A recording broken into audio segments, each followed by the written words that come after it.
September 25th. I just finished talking about some of the first instances of torture that my son and I were still experiencing while we were in Canada.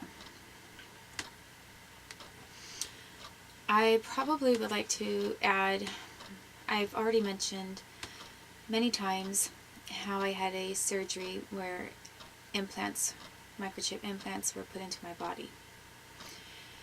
So in a lot of ways, when I finally discovered what that was about, almost a decade later, I might think that that's the way that I am being tracked for this form of torture. But I'm not sure about my son. I don't know if he was responding to torture and was reacting the same time I was when we were in the car, because it was a large radius and it would have affected anybody in the car. And I don't know if they just sort of followed me around with what I had in my body, but since my son was always next to me, he was always affected. And then actually I can't be certain, and this would be probably one of the more shocking things, but given what this country has done to me, it has never crossed my mind before, and I've never vocalized this until tonight, but I don't think it can be completely ruled out that possibly something was put in my son as well. I would think, I would assume that that's very unlikely, but I can't rule it out, because when I see that they've tortured my son, when the United States has tortured my son, and when they've tortured me, and they have put implants in my body, I can't say that I don't know, or I can't say that I know that with certainty that either during his major head injury something wasn't pushed into his head. I don't know if when he was taken away from me one time when he was photographed, if they did something there and then stitched it up real quick. I didn't notice any stitches, but I wasn't really looking for them either. And I would think probably no. I don't know if when he was taken away from me into a different room, if something was done to him. And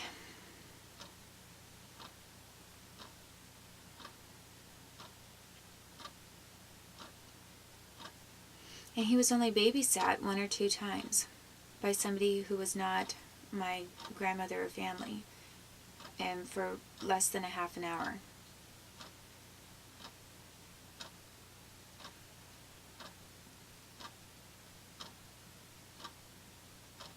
So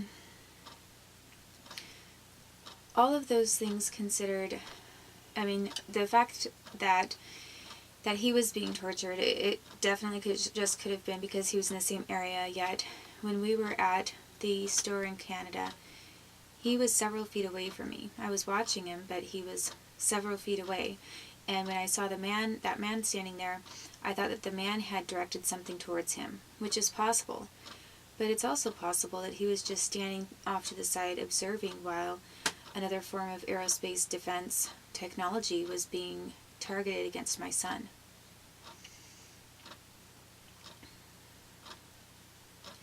And so that happened in the Canadian grocery store after we were on the freeway.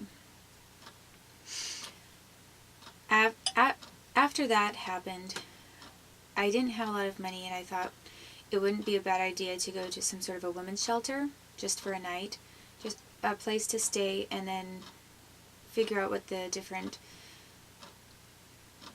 was unique to the area, or what was in the area, figure out a plan of whether I could make it to Toronto and then ask for political asylum, or if I needed to do it there. And I wasn't planning on doing that right there.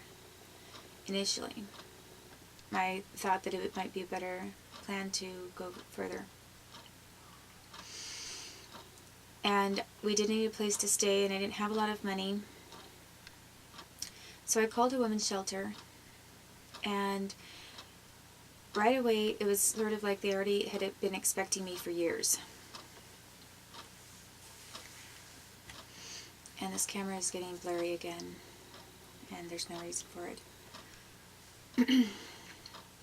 So right away I noticed that the woman who came out to meet me, I had a weird feeling about her, and I actually had some instincts sending off warning flags the entire time that,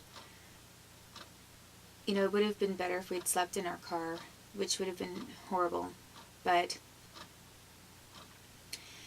I didn't realize that by the time I was being tortured so badly with my son that the individuals had known and worked towards this for over 2 years, and that they knew I wouldn't have any resources, and where else would I go if I had hardly any money and I had to go over there.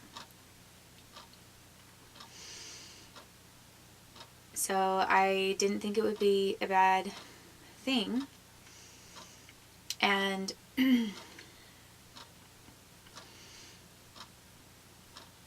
just for a night, and then we were there at this place, and they had a computer that was there on their premise, and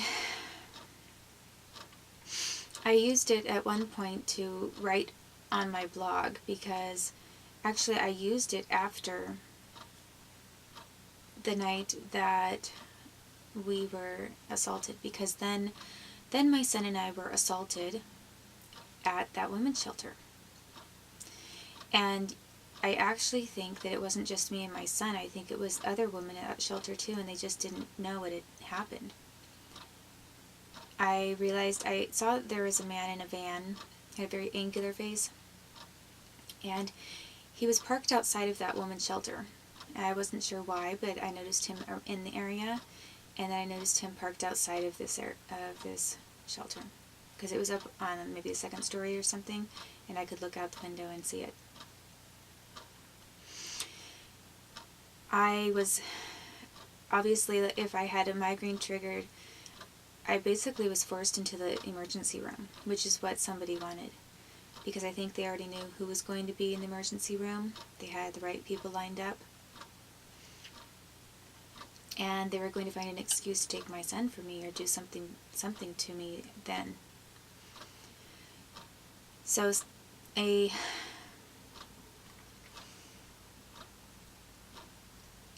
before that migraine was triggered against me, actually, before I had a migraine triggered, that same thing where it's like we felt this feeling of being hit with something, and that caused sudden extreme pain, and which always had my son crying out when it happened. That was done on the first night. So, and when it happened, my son cried out involuntarily, as he did when this happened, and then I felt it at the same time my son was crying out, but I didn't say anything because I was awake. And yet some of the women in the other room, we had our own room, but there were other women that were bunking in the room next to us, and most of them were asleep because I had already heard them snoring, some of them. And at the same time that my son and I were hit with this, I suddenly heard vocalizations of pain, or just from the women, but they were sleeping. It was like an involuntary kind of or just grunt or moan or something, and a whole bunch of them, a few of them at the same time, that my son was crying out in pain and that I felt this pain. So I thought, I was really shocked. I couldn't believe that the same thing was happening. The thing is it was so much better, though. We were out from under whatever that was basically like a heat lamp, extremely high-powered heat lamp and ultrasound combined for a very long time. I mean, we were being cooked in every literal sense. We were being cooked. Our bodies were dehydrated from what was happening. We were having muscle twitching. Our feet were contorting. This cat skeleton was becoming deformed. Our toenails, any part of our bodies that had any kind of calcium deposit like toenails or fingernails, were warping. Not just a little bit of warping like you see with some normal health deficiency types of things. It was very extreme. And so we got out from under this being cooked thing. But then while we were traveling, there were still a couple times where it was like we were kind of getting hit by something where it was like just a targeted, direct, quick hit of some sort. And then it happened, so the third time that occurred when we were in Canada was at this woman's shelter. And I did hear the other woman crying out in pain, or sort of gasping and moaning, like several of them at the same time. And I knew that they had been affected, but most of them were sleeping. And I was sure that since it happened so fast, they didn't know what had hit them. But their bodies reacted involuntarily. So I was so concerned about that, I believe that I decided to use the computer that they had there at the shelter, which wasn't a good idea because anybody can monitor what you're writing and even track you down. But I was really shocked that we were being tortured in Canada.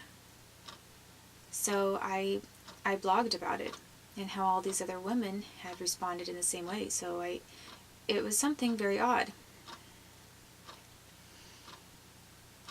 I mean, I really don't understand why it was being done.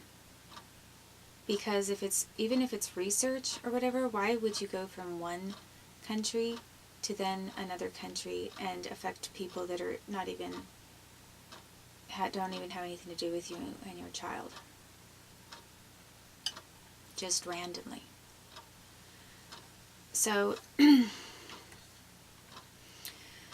I blogged about this, and then the next thing that happened to me was that I ended up having a very severe migraine. I basically got hit with this separate thing, which was my migraine being triggered. And when that happened, the pain was so severe, I had to go to the hospital. And possibly someone there didn't want me to go or knew it wouldn't be a good idea. But I was in extreme pain, and there was no way for me to get rid of him, and I already knew that. So I called up the ambulance myself. They took me and my son to the hospital.